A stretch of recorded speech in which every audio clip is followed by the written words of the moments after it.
The Bible tells us in Ephesians chapter number 5 that Christ loved the church and gave himself for it. The church is the bride of Jesus Christ. And, any man who's anything, if someone insults his bride, someone insults his wife, someone tries to harm his wife, that man's going to stand up against that person and he's going to defend his wife. So it's amazing so many men and women claim to be Christians, claim to be saved, but they have no regard. Not only do they have no regard for the local New Testament church, they won't attend a local New Testament church and be part of a local New Testament church, be partakers in the ministry of a local New Testament church. But there's some who will badmouth local New Testament churches and find every little thing to critique them on. I understand there's churches that are apostate. I understand there's churches that teach false doctrine, and we should avoid those type of churches. But the Lord has his remnant of true believers everywhere. Everywhere, literally. The Bible tells us that when the Son of Man cometh, shall he find faith on the earth? Yes, there's going to be a great apostasy, a great falling away, but the Lord will always have a remnant of churches, always, because he said in Matthew 16 that the gates of hell shall not prevail against the church. Talking about the church, he'll always have his church, and yet you got people that would not go to church because the pastor has a TV or the pastor has a Nintendo or something like that in his private home.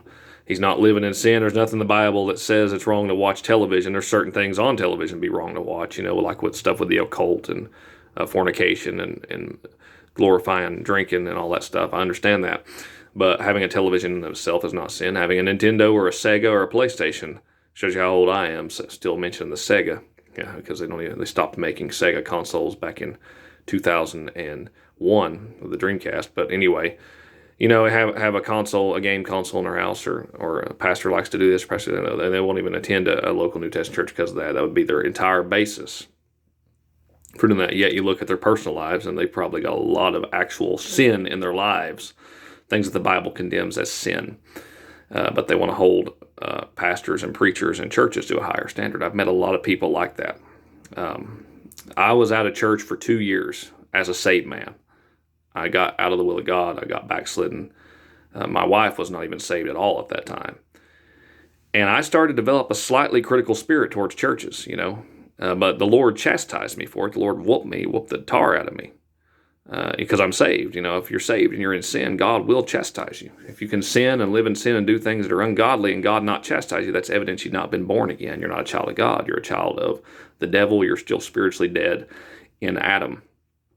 But I got chastised by the Lord, but I got back in church and got my life right with God by the grace of God, by the Spirit of God, and by the power of God.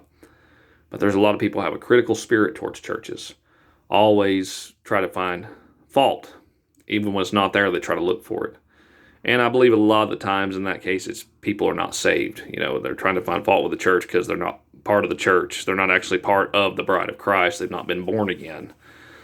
But in some cases, it could be saved people in the flesh and bitter.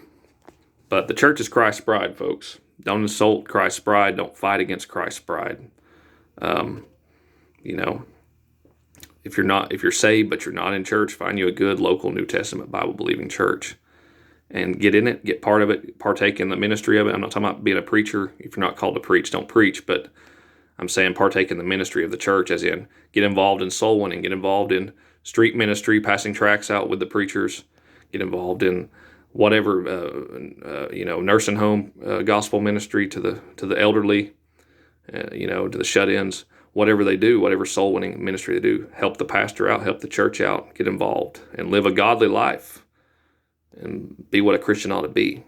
The church is important. It's absolutely necessary not to be saved, but it's absolutely necessary to have a fruitful Christian life, to be part of a local New Testament church. If you're not part of a local New Testament church and you're saved, you'll still go to heaven, but you will not have a fruitful Christian life. You won't have the privileges you could have had in the millennial kingdom of Christ, and the rewards and crowns you could have in the millennial kingdom of Christ.